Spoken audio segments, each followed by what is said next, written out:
नमस्कार, उत्तराखंड का ये खास बुलेटिन देख रहे हैं आप और मैं हूं आपके साथ हर्षवर्धन सिंह। तो आइए बढ़ते हैं आज की खबरों की ओर। भाजपा के प्रदेश अध्यक्ष बनने के बाद पहली बार मदन कौशिक कुमाऊं मंडल के बागेश्वर जिले के दौरे पर हैं। बागेश्वर में उनका पार्टी कार्यकर्ताओं ने शानदार स्वागत किया। इस दौरान भाजपा प्रदेश अध्यक्ष ने पार्टी के जिला कार्यालय में कार्यकर्ताओं को संबोधित करते हुए कहा कि प्रदेश अध्यक्ष बनने के बाद वे बागनाथ नगरी से अपने नए सफर की शुरुआत कर रहे हैं। उन्होंने सभी पार्टी कार्यकर्ताओं से मिशन 2022 के लिए एकजुट होकर केंद्र व राज्य सरकार की उपलब्धियों को जनता तक पहुंचाने को कहा। इस अवसर पर पत्रकारों द्वारा पूछे गए सवाल पर मदन कौशिक ने कहा कि विपक्ष सीएम के बयान का गलत अर्थ निकाल रहे हैं। अध्यक्ष के तौर पर भगवान बागनाथ की इस पवित्र भूमि से मुझे अपने दौरे करने का सुअवसर प्राप्त। मैं यहाँ से पिथौरागढ़ जाना है। मुझे पिथौरागढ़ मेरा कल पूरे दिन कार्यक्रम रहेगा। तो मुझे चंपावत जाना है। चंपावत के बाद फिर मैं, चूँकि अल्मोड़ा का नहीं है, तो मैं रुद्रपुर चला जाऊँगा वहाँ से। कोई भी चीज़ जब हम संपूर्णता में देखते हैं तो संपूर्णता में उस सारे विषय को देखना चाहिए, लेकिन चूँकि राजनीतिक दलों में जो एक होड़ ऐसी रहती है, पक्ष विपक्ष सत्ता पक्ष, तो इस प्रकार से वो सारे उन विषयों को हाथ में लेते हैं जो संपूर्णता में ना लेके छोटे विषयों को। मुख्यमंत्री जी का आप स्टेटमेंट यदि संपूर्णता में देखेंगे तो तब उसका इस प्रकार का अर्थ शायद नहीं निकाल पाएंगे। तो रामनगर में भी उनका एक राशन को लेकर मैं वही कह रहा हूँ, संपूर्णता में आप देखेंगे प्रारंभ से आखिर तक वो प्रारंभ का भाषण सुनेंगे तो समझते हैं कि वो आपके आ जाएगा कि उन्होंने किस। बीजेपी प्रदेश अध्यक्ष मदन कौशिक इन दिनों पिथौरागढ़ और बागेश्वर के दौरे पर हैं, जहां वो राज्य सरकार के 4 साल के कार्यकाल का बखान कर रहे हैं। अपने दौरे के दौरान भाजपा के प्रदेश अध्यक्ष आम जनता के सामने सरकार के 4 सालों की रिपोर्ट कार्ड पेश कर रहे हैं। इसके साथ ही भाजपा प्रदेश अध्यक्ष संवाद कार्यक्रम को भी आगे बढ़ाने का काम कर रहे हैं, जिसे लेकर जिला स्तर पर कार्यकर्ताओं और मंडल स्तर पर कार्यकर्ताओं के साथ आगामी 2022 में होने वाले विधानसभा चुनाव का मंथन किया जा रहा है। आपको बता दें कि बीजेपी 70 विधानसभा सीटों पर संवाद कार्यक्रम भी चला रही है।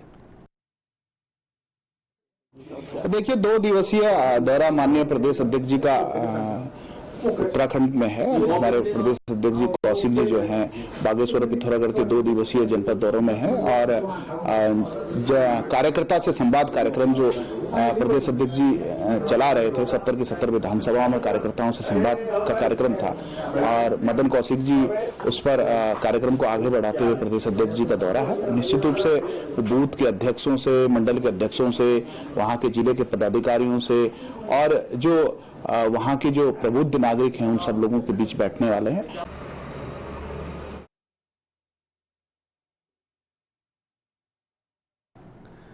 कांग्रेस लगातार बीजेपी पर भ्रष्टाचार का आरोप लगा रही है। कांग्रेस के मुताबिक भाजपा ने राज्य में 4 सालों में विकास के बजाय केवल भ्रष्टाचार किया है। कांग्रेस के बयान पर भाजपा प्रवक्ता नवीन ठाकुर ने पलटवार करते हुए कहा कि कांग्रेस के अध्यक्ष से लेकर कई पूर्व मंत्रियों पर भ्रष्टाचार के मामले चल रहे हैं। उन्होंने ताज़ा मिसाल महाराष्ट्र की देते हुए कहा कि कांग्रेस के गठबंधन में चल रही महाराष्ट्र सरकार के गृह मंत्री पर भ्रष्टाचार के आरोप लग रहे हैं। लिहाजा कांग्रेस को कोई भी हक नहीं बनता, भाजपा को भी हक नहीं बनता कि वो बीजेपी पर भ्रष्टाचार के आरोप लगाएं। देखिए, कांग्रेस के बारे में तो आप जानते हैं, उनका इतिहास जो है सारे देश को पता है और अगर जो कांग्रेस जैसी पार्टी भ्रष्टाचार की बात करती है तो अभी नया मामला आज का ही, कल का ही है कि उनकी सरकार चल रही है मुंबई में उनके सहयोग से शिवसेना के साथ और गृह मंत्री पर किस प्रकार के गंभीर आरोप लगे हैं और किस प्रकार से पुलिस पर जो है एक अधिकारी ने कहा कि दबाव डाला जा रहा है पर डे कि करोड़ों रुपए की वसूली का। तो कांग्रेस तो भ्रष्टाचार युक्त पार्टी है। आप देख लीजिए कि कांग्रेस के युवराज बेल पर हैं, कांग्रेस के पूर्व वित्त मंत्री जो उनकी सरकार के रहे हैं वो बेल पर हैं, उनके बेटे बेल पर हैं, जो उनकी राष्ट्रीय अध्यक्षा हैं वो बेल पर हैं। तो वो तो पूरा परिवार, पूरी पार्टी बेल पर है। रहे स्मार्ट सिटी के काम के चलते आए दिन राजधानी देहरादून की सड़कों में जाम की स्थिति बनी रहती है, जिसे आम लोगों को खासी परेशानियों का सामना करना पड़ रहा है। इस संबंध में देहरादून के डीएम आशीष श्रीवास्तव ने कहा कि जाम का कारण केवल स्मार्ट सिटी के कार्य नहीं है, इसके अलावा भी कई दूसरे कारण हैं जो जाम की स्थिति बनाते हैं। उन्होंने कहा कि राजधानी देहरादून में स्मार्ट सिटी का कार्य प्रगति पर है और ये कार्य दिन में ही नहीं बल्कि रात में भी चल रहा है, ताकि ये कार्य समय पर खत्म हो और लोगों की परेशानियों को खत्म किया जा सके। काम दोनों समय में चल रहे हैं, रात में भी होता है, दिन में भी होता है, और जब शहर के अंदर काम होंगे तो थोड़ी बहुत परेशानी स्वाभाविक है होना, और उसके लिए व्यवस्थाएं भी की जाती हैं। और जाम के लिए और भी कई बहुत सारे इश्यूज होते हैं जिसको भी देखा जा रहा है, और काम को समय पर पूरा भी करना है, क्योंकि अगले साल जून 2022 तक सारे कार्य पूर्ण किए जाने हैं। तो इसलिए काम सुबह और दिन में और रात दोनों समय में किया जा रहा है, जिससे कि हम जल्दी इसको कंप्लीट करें। स्मार्ट सिटी तो एक ही बार में अपना काम करें।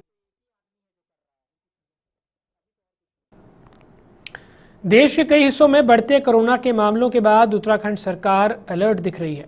इस कड़ी में देहरादून में जिलाधिकारी ने बाहरी राज्यों से आने वाले लोगों के रैपिड टेस्टिंग के आदेश दिए हैं, रैंडम टेस्टिंग के आदेश दिए। उन्होंने राजधानी देहरादून में रेलवे स्टेशन, एयरपोर्ट, राज्य की सीमाओं और ISBT पर बाहरी राज्यों से आने वाले लोगों की रैंडम टेस्टिंग के आदेश दिए हैं। जिलाधिकारी आशीष श्रीवास्तव ने कहा कि यदि कोई भी व्यक्ति संक्रमित क्षेत्रों से देहरादून आ रहा है तो उसका कोविड टेस्ट होगा, और उसमें कोई भी लक्षण पाए जाते हैं तो उसे तुरंत अस्पताल भेजा जाएगा। उन्होंने कहा कि सभी को मास्क का उपयोग करना होगा, बिना मास्क वाले पर कड़ी कार्रवाई की जाएगी। कोविड को लेकर के हमारे यहाँ पहले ही जब कुछ और राज्य में कोविड के केसेस बढ़ रहे थे तो उसमें हमने यहाँ पर व्यवस्था उसमें रैंडम टेस्टिंग और वगैरह की थी। रैंडम टेस्टिंग और बढ़ाई जा रही है। रेलवे स्टेशन, एयरपोर्ट, हमारे जो बॉर्डर हैं, बस स्टेशन हैं, इन जगहों पर जो है मैंने निर्देश दिए हैं कि जो है बूथ्स जो है और बढ़ा दिए जाएं, जिससे कि अगर कोई भी ऐसा व्यक्ति है जिसे थोड़े बहुत भी लक्षण हैं तो उसकी तुरंत जो है जांच की जाए। इसके अलावा सारे SDMs को निर्देशित किया गया है कि जो कोविड रिलेटेड बिहेवियर है कि मास्क लगाना, सोशल डिस्टेंसिंग को फॉलो करना, इन सारी चीज़ों में हाथ को समय समय पर धोना, उसके लिए बृहद स्तर पर जन जागरूकता अभियान चलाया जाए। राजधानी देहरादून में लगातार धरने प्रदर्शनों का दौर जारी है। एक तरफ उपनल कर्मचारी धरने पर हैं तो दूसरी तरफ राजस्व परिषद के लेखपाल अपने ही राजस्व परिषद के खिलाफ धरना प्रदर्शन कर रहे हैं। प्रदर्शन कर रहे लेखपालों की माने तो राजस्व परिषद बोर्ड ने नियम विरुद्ध आदेश निकाला है, जिसमें कि लिपिका अधिकारी को तहसीलदार के पोस्ट पर प्रभारी बनाया है, जिसका सभी लेखपाल विरोध कर रहे हैं। इन लोगों ने राजस्व परिषद बोर्ड से इस पोस्ट को खत्म करने की मांग की है। इन लोगों ने चेतावनी दी कि अगर जल्द उनकी मांगों पर अमल नहीं किया गया तो वो इसके खिलाफ उग्र आंदोलन करने पर मजबूर हो जाएंगे। हम जानबूझकर के जनता के कार्यों को प्रभावित करना नहीं चाहते। हमारी ऐसी कोई मंशा नहीं है, क्योंकि हम भी जनता के ही लोग हैं और जन सेवा हमारा पहला दायित्व है। लेकिन हमें मजबूर किया गया, बाध्य किया गया, विवश किया गया है। हम विवश होकर के यहाँ बैठे हैं, नहीं तो एक एक हमारा पटवारी 3-3 हल्कों का काम कर रहा है, 3-3 का। 2 सर्किल तो सामान्यतः है ही है। तो उन लोगों को हमारी मजबूरी नहीं देखी जा रही। बोर्ड की नजर में ये बात नहीं आई कि हम कितने मजबूर हैं। कार्यों की दिखता है कितने काम हो रहे हैं, लेकिन उसके बावजूद भी हमारे संवर्ग से एक ऐसे वर्ग को सौंप दिया गया है जिसको उसका अनुभव ही नहीं है। मुख्य प्रशासनिक अधिकारियों तथा वरिष्ठ प्रशासनिक अधिकारियों को तहसीलदार व नायब तहसीलदार के पदों पर प्रमोट किए जाने से नाराज तहसील कर्मचारियों और लेखपालों के कई संगठनों ने कार्य बहिष्कार शुरू कर दिया। सरकार से नाराज कर्मचारियों ने इसके विरोध में धरने प्रदर्शनों का सिलसिला शुरू कर दिया है। सरकार के इस फैसले को लेकर क्या कहना है लक्सर के तहसील कर्मियों का, इस पर पेश है ग्राउंड जीरो से हमारे संवाददाता जसवीर सिंह की रिपोर्ट। तहसील मुख्यालय पर लेखपाल और कई विभागों के कर्मचारी धरने पर बैठे हैं। इनका एक उत्तराखंड भूलेख संवर्गीय कर्मचारी महासंघ है, जिसके बैनर के तले धरना दे रहे हैं। क्या मांग है, किस तरह से इनका आंदोलन चलेगा, बात करेंगे। आपका नाम क्या है? दीपक जी, आप जिस संगठन है इसमें क्या बैठा है? परगना प्रतिनिधि। अच्छा, तो क्यों धरना दे रहे हैं आप? जी सर, जैसे बाबू होते हैं सर, इनको प्रमोट करके प्रशासनिक अधिकारी बनाया जाता है, तो उनका जो हमारा रिजर्वेशन है नायब तहसीलदार का, वो खत्म करके इनको दिया जा रहा है। उस संबंध से प्रदर्शन उसके विरोध में कर रहे हैं आप। और भी लोग यहाँ मौजूद हैं, बात करेंगे। सुनील जी, आप सीनियर लेखपालों में से हैं, इसके कितने मतलब इस तरह जो आपका विरोध है इसमें सीधे सीधे ये तहसील स्तर के अधिकारी इस पर एक्शन ले सकते हैं या फिर ऊपर ये आवाज? राजस्व परिषद से इसमें हो सकता है जो कार्रवाई होगी।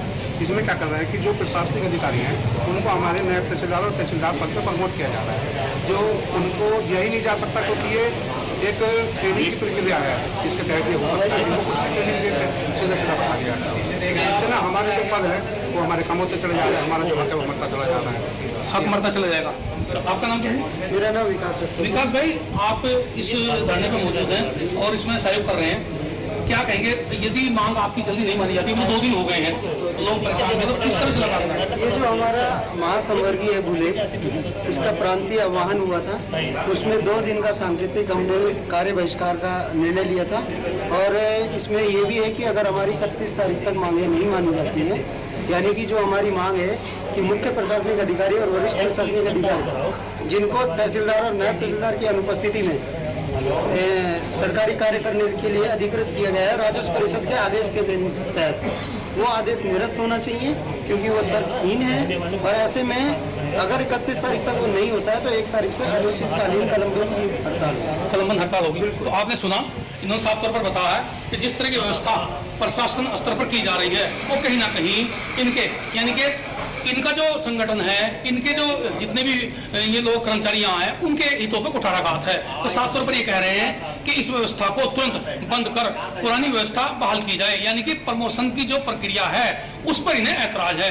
और साफ तौर पर ये भी कह रहे हैं कि यदि इस पर ध्यान नहीं दिया गया, अभी 2 दिवसीय इन्होंने कार्य बहिष्कार और धरना दिया था, तो फिर 1 तारीख के बाद ये इसे कलमबंद हड़ताल करेंगे। ये आने वाला वक्त बताएगा कि किस तरह से अधिकारी इनकी मांग पर ध्यान दे पाते हैं। Jasvir Singh, JK24 news, Laksar.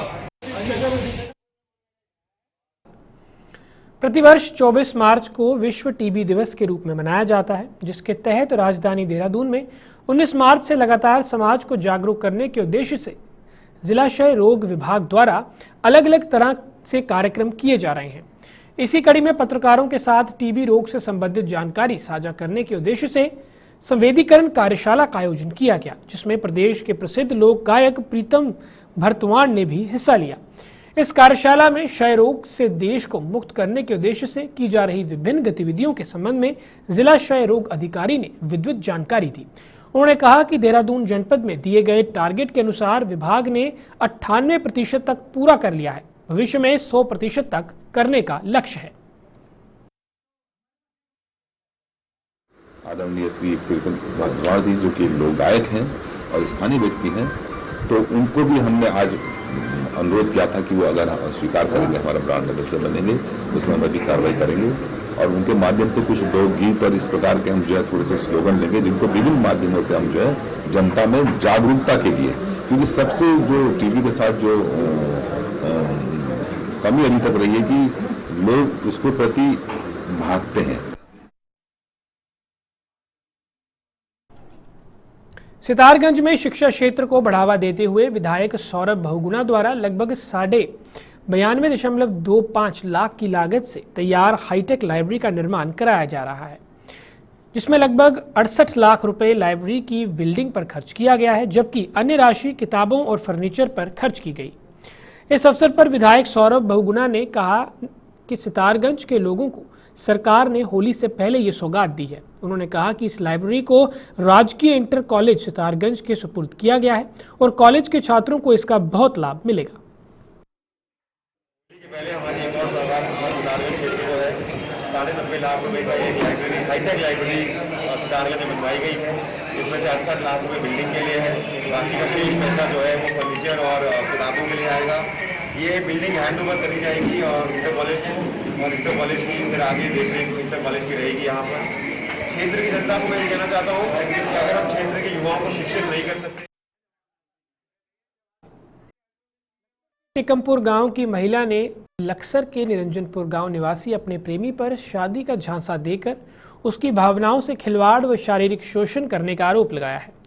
महिला ने लक्सर कोतवाली पुलिस को बताया कि वह 2 बच्चों की मां है और करीब 3 साल पहले उसके ससुराल निरंजनपुर गांव के ही एक युवक से उसके प्रेम संबंध हुए थे। युवक ने उस पर दबाव डाला था कि यदि वह अपने पति को तलाक देगी तथा दोनों बच्चों भी पति के पास ही छोड़ देगी तो वह उससे शादी कर लेगा। महिला के मुताबिक उसने प्रेमी की शर्त के अनुसार अपने पति को तलाक देकर उससे अलग हो गई, लेकिन अब युवक उसके साथ शादी नहीं कर रहा। महिला ने प्रेमी के खिलाफ पुलिस को तहरीर देकर धोखाधड़ी और शारीरिक शोषण करने का मामला दर्ज करने की मांग की है। पुलिस ने मामले की छानबीन शुरू कर दी है। नीलमपुर का, उसका नाम अवनीश है और मैं टिकमपुर से हूँ और मेरी शादी भी नीलमपुर ही हुई थी। तो ये मतलब हमारी बातचीत चलती रही, करीबन 3 साल हो गए। तो इस लड़के ने मुझसे वादा किया था कि मुझसे शादी कर लेगा और एक पति पत्नी की तरह हम रह रहे थे। और मैंने करीबन 5 महीने हो चुके हैं हमारे तलाक को, तो मैंने अपने पति से तलाक ले लिया और इसी के साथ रह रही थी। उसके बाद अब 1 महीने से इसने मुझे मना कर दिया कि ये मुझसे शादी नहीं करेगा। तो मैंने उसके बाद थाने में एप्लीकेशन दी। उसके बाद उन्होंने इसे बुलाया और बुलाने के बाद इससे पूछताछ की तो इसने मुझे बोला कि मुझसे शादी कर लेगा। और उसके बाद ये बात बोलने के बाद मैंने इसका इंतज़ार किया कि इसने मुझे वादा किया था कि ये शादी कर लेगा मुझसे, ये नहीं आया। और उसके बाद करीबन 1 महीना से ऊपर हो गया है, मैं थाने के और चौकी के चक्कर काट रही हूँ और कुछ नहीं हुआ। सिद्धार्थगंज क्षेत्र के समस्त किसानों ने अखिल भारतीय किसान सभा के बैनर तले शहीद भगत सिंह का शहीदी दिवस मनाया। इस अवसर पर किसानों ने शहीद भगत सिंह जी के विचारों पर चलने का एक साथ संकल्प भी लिया।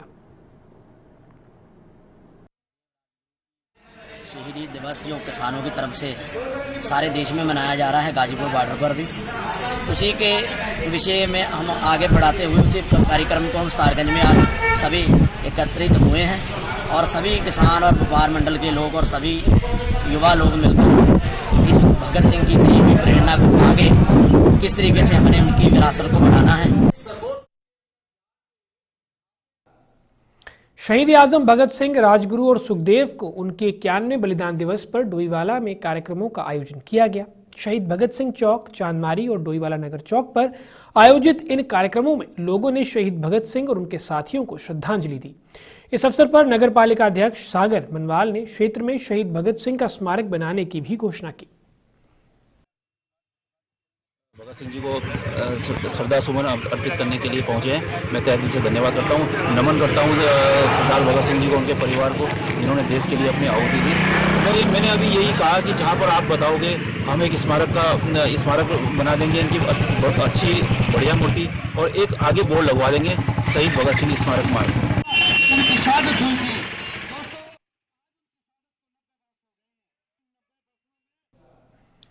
हरिद्वार के सिडकुल में पुलिस प्रशासन ने ट्रांसपोर्ट और इंडस्ट्री से जुड़े लोगों से बैठक की और कुंभ मेले में होने वाले बैसाखी स्नान पर्व को लेकर चर्चा भी की। बैठक के बाद पुलिस ने 8 अप्रैल से 16 अप्रैल तक सिडकुल में आने वाले बड़े वाहनों पर पूर्णतः पाबंदी लगाने का आदेश जारी किया।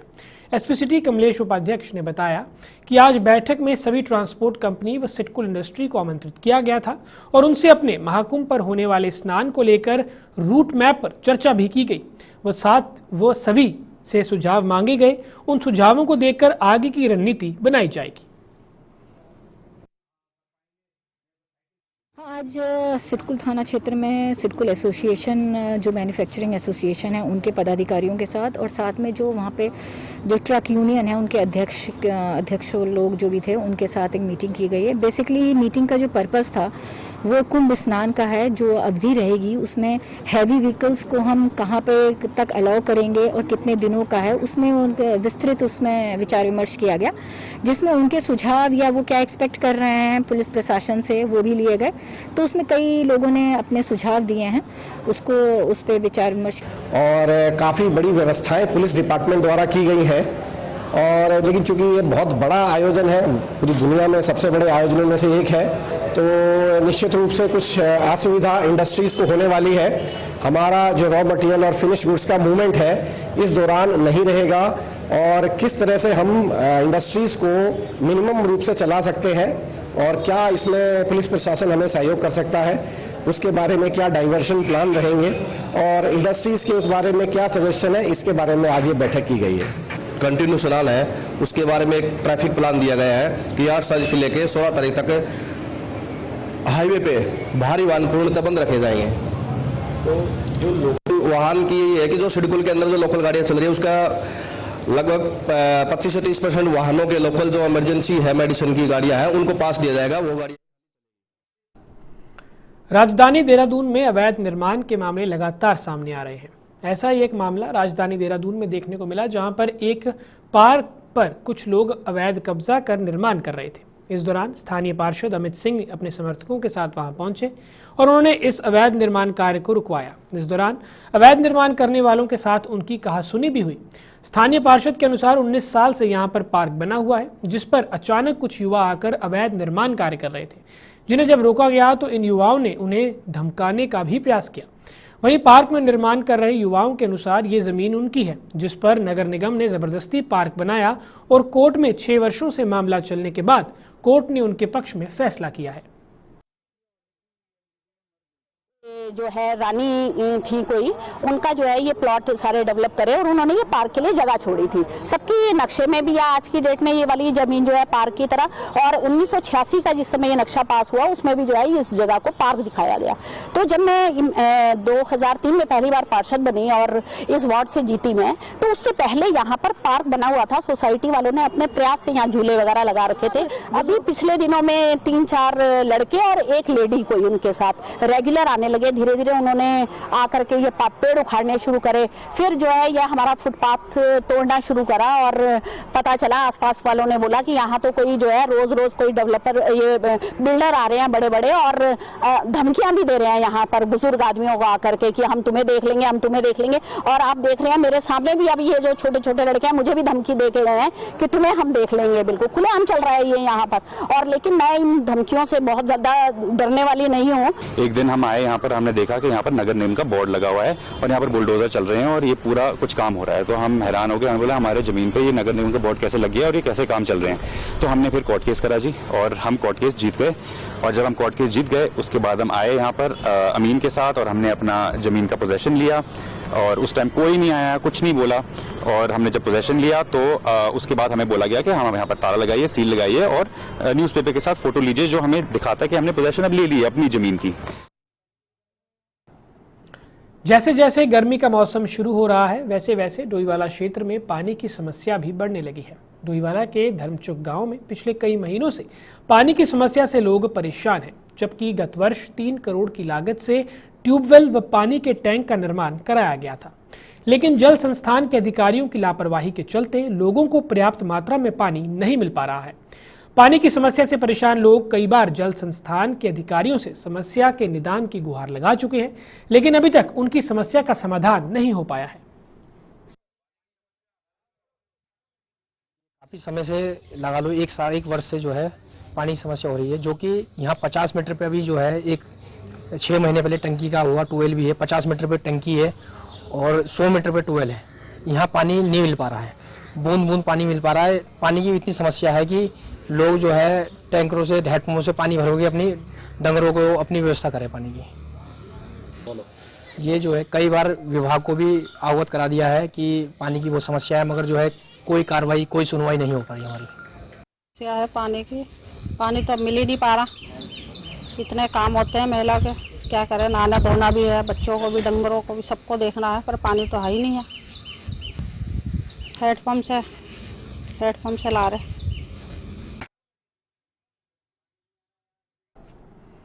धनौरी पुलिस ने होली के पर्व को लेकर चौकी में गणमान्य लोगों के साथ बैठक की। बैठक में धनौरी चौकी प्रभारी यशवंत सिंह खत्री ने कहा कि सभी गणमान्य लोग क्षेत्र में त्योहारों के दौरान शांतिपूर्ण माहौल बनाए रखें और पुलिस प्रशासन का सहयोग करें। इसके साथ लोगों को सरकार द्वारा जारी की गई कोरोना गाइडलाइंस को भी पालन करने की अपील की गई।